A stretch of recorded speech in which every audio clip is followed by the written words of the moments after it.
Selamat sore dan salam sehat.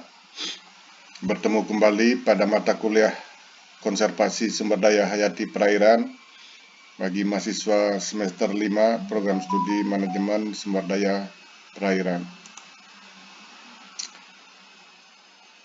Pada pertemuan minggu ini kita akan membahas modul 8 dengan topik konservasi sumber daya hayati perairan untuk mendukung ekowisata. Modul ini adalah modul terakhir dari mata kuliah konservasi sumber daya hayati perairan yang mengaitkan konservasi sumber daya hayati perairan dan ekowisata. Modul ini membahas tentang pemanfaatan sumber daya hayati perairan sebagai daya tarik dan atraksi ekowisata serta kegiatan dan pengusahaan ekowisata perairan di kawasan konservasi perairan. Tujuan dari pembelajaran modul ini diharapkan mahasiswa mampu memahami ekowisata sebagai jenis pariwisata berkelanjutan, memahami hubungan mutualisme antara ekowisata dan konservasi sumber daya hayati, dan mengenali jenis-jenis kegiatan ekowisata dan pengusahaan ekowisata perairan di kawasan konservasi. Materi pembelajaran modul ini dibagi dalam 3 bagian. Yang pertama, ekowisata sebagai jenis pariwisata berkelanjutan. Yang kedua, ekowisata dan konservasi keanekaragaman hayati. Dan 3, ekowisata di dalam kawasan konservasi perairan.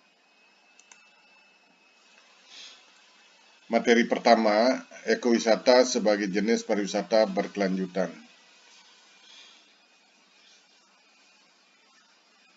Sebagaimana kita ketahui bahwa sektor pariwisata memainkan peran penting di suatu negara manapun untuk perkembangan ekonomi. Jadi sebagian besar negara-negara di dunia menempatkan sektor pariwisata sebagai salah satu sektor ekonomi penting bagi ekonomi suatu negara. Demikian juga Indonesia sebagai negara kepulauan yang memiliki potensi daya tarik wisata yang besar, baik alam maupun warisan budaya, telah menjadikan pariwisata sebagai sektor unggulan pembangunan. Dari perspektif industri pariwisata, keanekaragaman hayati adalah merupakan daya tarik wisata yang merupakan faktor penting dalam mengembangkan produk pariwisata. Dan salah satu komponen penting daya saing pariwisata suatu negara adalah terkait dengan sumber daya alam, khususnya keanekaragaman hayati.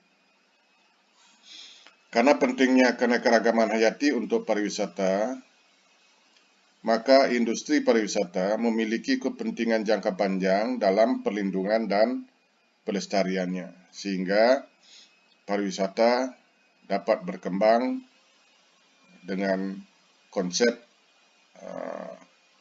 pariwisata berkelanjutan. Namun dipahami juga bahwa tidak semua jenis wisata ramah terhadap keanekaragaman hayati.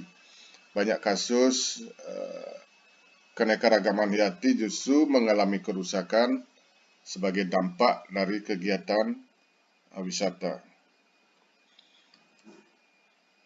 Nah, koreksi atau kritik terhadap pariwisata yang tidak ramah terhadap lingkungan dan tidak bertanggung jawab terhadap alam dan warisan, maka muncullah yang disebut dengan ekowisata sebagai salah satu jenis pariwisata alternatif. Nah, ekowisata dianggap berkesesuaian dengan konservasi keanekaragaman hayati. The International Ecotourism Society pada tahun 1990 pada saat didirikan mendefinisikan ekowisata sebagai perjalanan bertanggung jawab ke daerah-daerah alami yang melestarikan lingkungan dan meningkatkan kesejahteraan masyarakat lokal. Ketika ekowisata dapat diterapkan dengan cara adil dan seimbang, adil ini artinya memberi manfaat kepada semua pihak secara proporsional, dan seimbang ini artinya menjaga keseimbangan antara kepentingan ekonomi, sosial, dan lingkungan.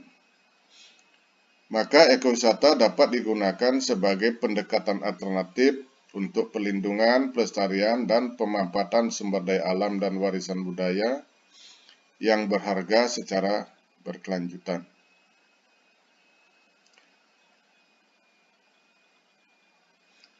Nah, kemudian ekowisata ini telah dianggap sebagai pendorong dan investasi ekonomi untuk pengelolaan sumber daya alam. Aspek penting lainnya dari ekowisata adalah mendorong partisipasi aktif penduduk lokal dalam dimensi konservasi dan pendidikan.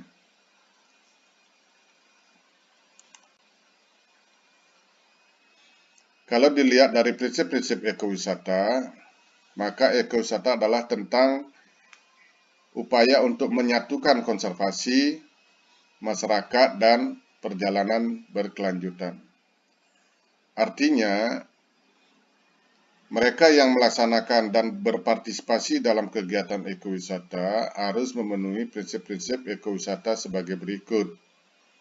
Pertama, meminimalkan dampak fisik, sosial, perilaku, dan psikologis, sehingga dalam istilah ekowisata itu ada moto tidak boleh meninggalkan jejak selain jejak kaki. Kemudian yang kedua, membangun kesadaran lingkungan dan budaya serta rasa hormat terhadap keberagaman, terhadap alam, dan terhadap budaya masyarakat lokal. Ketiga, memberikan pengalaman positif bagi pengunjung dan tuan rumah, sehingga ekowisata dapat memberi pengalaman yang penuh makna, tidak hanya bagi pengunjung, tapi juga bagi tuan rumah dalam interaksinya dalam kegiatan ekowisata. Keempat, tentu harus menghasilkan manfaat finansial langsung untuk konservasi. Jadi manfaat yang diperoleh dari kegiatan ekowisata secara ekonomi itu sebagian harus dialokasikan untuk mendukung kegiatan atau upaya konservasi. Kelima, menghasilkan keuntungan finansial bagi masyarakat lokal dan industri swasta. Jadi secara ekonomi harus memberi keuntungan tidak hanya bagi masyarakat lokal, tapi juga bagi pelaku industri. Yang keenam, memberikan pengalaman interpretatif yang mengesankan kepada pengunjung, yang membantu meningkatkan kepekaan terhadap iklim politik, lingkungan, dan sosial negara suatu tuan rumah. Yang ketujuh, mendesain, membangun, dan mengoperasikan fasilitas dengan dampak rendah. Jadi harus berwawasan lingkungan, termasuk di dalam penggunaan sumber daya dan energi. Yang kedelapan, mengenali hak dan keyakinan spiritual masyarakat adat dalam komunitas dan bekerja dalam kemitraan dengan mereka untuk menciptakan pemberdayaan. Jadi penting di sini pada prinsip ke-8 adalah menghargai keyakinan spiritual masyarakat lokal dan sekaligus mampu memberdayakan mereka sehingga masyarakat di sekitar destinasi ekowisata memperoleh manfaat secara sosial, ekonomi, dan juga lingkungan mereka. Menurut UNWTO atau United Nations World Tourism Organization, ekowisata adalah bentuk pariwisata yang mempunyai ciri-ciri sebagai berikut. Pertama, ada ciri konservasi keanekaragaman hayati dan budaya setempat. Kemudian kedua, penggunaan sumber daya ekologi secara berkelanjutan, misalnya penggunaan air, kemudian produk-produk yang diambil dari alam, itu harus secara berkelanjutan. Yang ketiga, dukungan untuk ekonomi lokal melalui peningkatan pendapatan lokal, pekerjaan bagi penduduk lokal, dan penggunaan pasokan dan layanan lokal. Misalnya layanan kesehatan, layanan sanitasi, itu harus seimbang antara ditujukan untuk wisatawan maupun untuk masyarakat lokal. Yang keempat, pemberdayaan masyarakat dengan berpartisipasi dalam pengelolaan kegiatan ekowisata lokal. Yang kelima, peningkatan kesadaran lingkungan dan budaya, ini adalah penting, baik bagi tuan rumah maupun wisatawan yang berkunjung. Yang keenam, dampak industri wisata lingkungan yang minimal terhadap sumber daya lokal. Nah, ini seperti praktek-praktek wisata yang ramah lingkungan.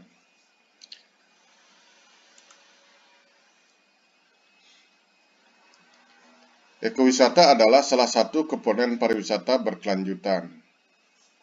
Dari prinsip-prinsip ya dan ciri-ciri yang dikemukakan tadi, di sini menunjukkan bahwa ekowisata sebagai salah satu komponen pariwisata berkelanjutan. Pariwisata berkelanjutan akan berfokus pada 3 bidang, yaitu kualitas, kontinuitas, dan keseimbangan.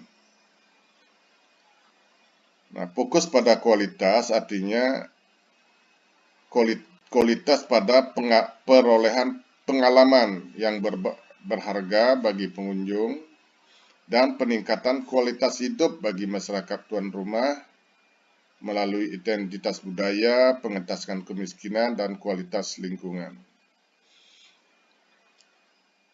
Kemudian kontinuitas artinya pemanfaatan atau eksploitasi dilakukan pada tingkat optimal yang memungkinkan pelestarian dan regenerasi sumber daya alam. Sedangkan keseimbangan ini adalah keseimbangan antara kebutuhan industri pariwisata, perlindungan lingkungan, dan masyarakat lokal dengan distribusi manfaat yang merata di antara para pemangku kepentingan. Nah, beberapa pentingnya ekowisata adalah ekowisata terjadi di kawasan alami, ya, paling sering juga terjadi di kawasan konservasi seperti Taman Nasional, kawasan konservasi perairan, dan atau tempat-tempat dengan minat ekologi dan budaya yang unik. Oleh karena itu, ekowisata harus berkontribusi pada konservasi atau pelestarian sumber daya alam dan mempromosikan pengelolaan sumber daya alam dan budaya secara berkelanjutan. Kemudian yang ketiga, ekowisata menciptakan dana, ya, artinya pembangkitan ekonomi yang diperlukan untuk mempromosikan perlindungan permanen sumber daya ekologi dan sosial budaya. Jadi dana yang diperoleh dari kegiatan ekowisata ini sebagian digunakan untuk meningkatkan perlindungan terhadap sumber daya ekologi dan sosial budaya. Keempat, penduduk lokal memperoleh manfaat ekonomi dan sosial sehingga mereka juga nanti akan berkontribusi pada keberhasilan program ekowisata dalam jangka panjang. Ini penting pelibatan masyarakat di dalam kegiatan ekowisata. Kelima, ekowisata menggabungkan pendidikan lingkungan dan budaya ini dalam rangka untuk meningkatkan kesadaran dan budaya peduli terhadap lingkungan. Keenam, ekowisata dikelola secara efektif untuk jangka panjang melalui dampak negatif minimal pada lingkungan di tuan rumah. Dan ketujuh, ekowisata memberikan pengalaman wisata yang berkualitas bagi pengunjung, sehingga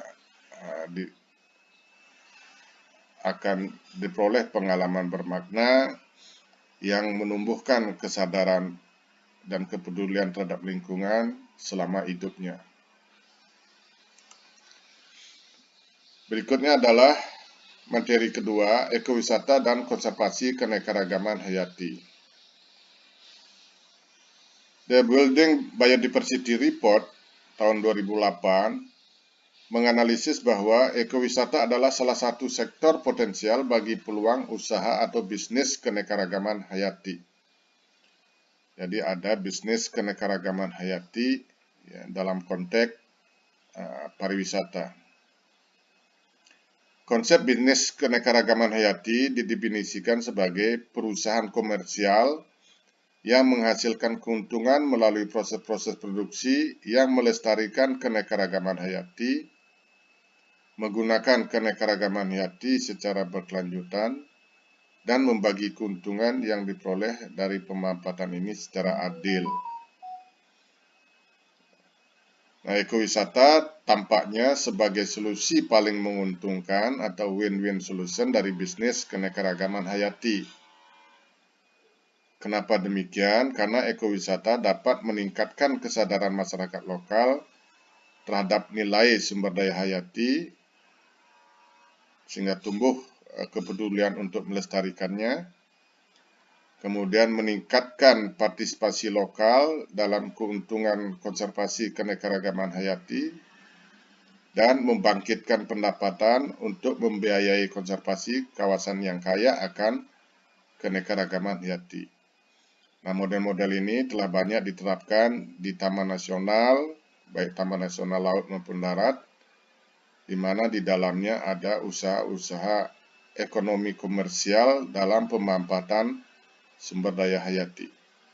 Demikian juga tumbuh lembaga-lembaga konservasi yang mengusahakan bisnis keanekaragaman hayati. Misalnya adalah kebun binatang atau taman satwa atau marine park, ya, taman laut. Sebuah model ekowisata ideal adalah memadukan konservasi dan pembangunan, dalam mana wirausaha atau dunia usaha, pemerintah dan turis menciptakan pembangunan berkelanjutan sembari memperbaiki kesejahteraan masyarakat lokal. Terdapat banyak contoh bagaimana ekowisata berhasil secara langsung berkontribusi secara nyata terhadap konservasi keanekaragaman hayati. Secara luas telah diterima bahwa ekowisata adalah praktik wisata terbaik untuk kawasan konservasi. Oleh karena itu, ekowisata semakin dianggap sebagai strategi manajemen untuk kawasan konservasi yang jika diimplementasikan secara tepat, ini merupakan kegiatan yang ideal menuju keberlanjutan. Karena apa? Karena kegiatan ekowisata memiliki dampak minimum pada ekosistem. Kemudian ekowisata berkontribusi secara ekonomi terhadap kepada masyarakat lokal. Ekowisata juga menghormati budaya lokal sehingga tidak terjadi konflik budaya.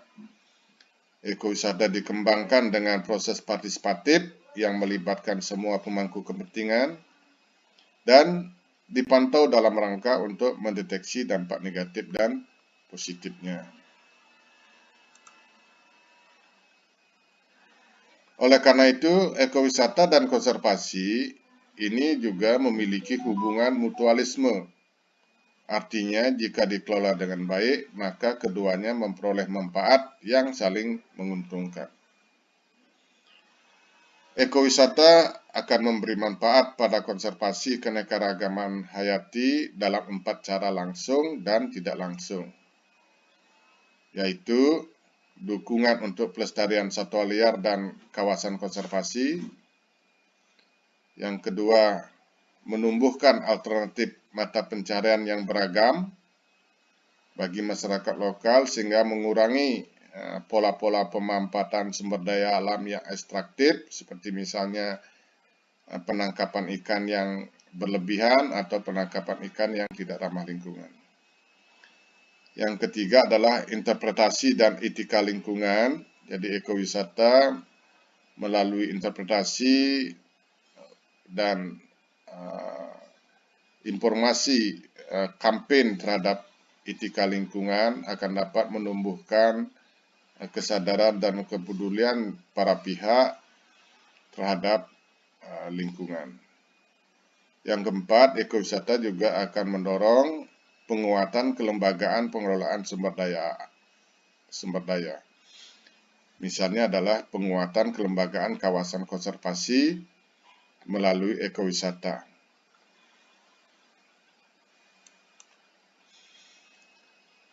Yang ketiga, ekowisata di dalam kawasan konservasi perairan. Salah satu fungsi dari kawasan konservasi perairan adalah untuk pemanfaatan pariwisata alam atau ekowisata perairan selain fungsi utamanya sebagai pelindungan dan pelestarian keanekaragaman hayati. Nah, ekowisata perairan di dalam kawasan konservasi perairan ini dilakukan melalui kegiatan ekowisata perairan dan pengusahaan ekowisata perairan.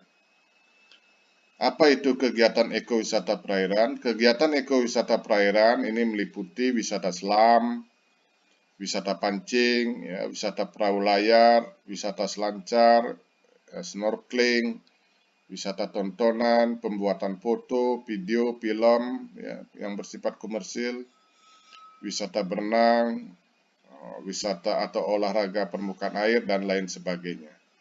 Itu yang disebut dengan kegiatan ekowisata perairan. Sedangkan pengusahaan ekowisata perairan ini meliputi penyediaan infrastruktur ekowisata di dalam kawasan konservasi perairan, antara lain penyediaan akomodasi, restoran, dan dermaga. Jadi masih dimungkinkan di dalam kawasan konservasi itu dibangun infrastruktur untuk menunjang kebutuhan dan pelayanan bagi pengunjung, misalnya akomodasi, restoran, dan dermaga. Prinsipnya pembangunan infrastruktur di dalam kawasan konservasi perairan misalnya ini harus tidak merusak alam atau lingkungan, ya. Kemudian bahan-bahannya diutamakan bahan-bahan yang bersifat alami, ya. Kemudian juga ditentukan bentuk dan strukturnya. Yang kedua adalah penyediaan peralatan kegiatan ekowisata perairan di dalam kawasan konservasi perairan, antara lain ya penyewaan alat selam misalnya, atau wisata bawah air, peralatan selancar, atau perahu wisata, atau kapal pesiar, peralatan pancing, kamera, dan lain sebagainya. Jadi bisa mengusahakan penyediaan peralatan atau istilahnya penyewaan peralatan. Yang ketiga yaitu penyediaan jasa transportasi di dalam kawasan konservasi, antara lain perahu, speedboat, dan kapal. Dan yang keempat adalah usaha yang dimungkinkan di kawasan konservasi adalah jasa pramuwisata atau jasa pemanduan. Itu pemandu wisata alam, pemandu wisata pancing, pemandu wisata selam, dan lain sebagainya. Baik, demikianlah materi kuliah pada minggu ini yang sekaligus merupakan materi kuliah penutup untuk mata kuliah konservasi sumber daya hayati perairan. Kita akan bertemu pada sesi diskusi. Sekian dan terima kasih.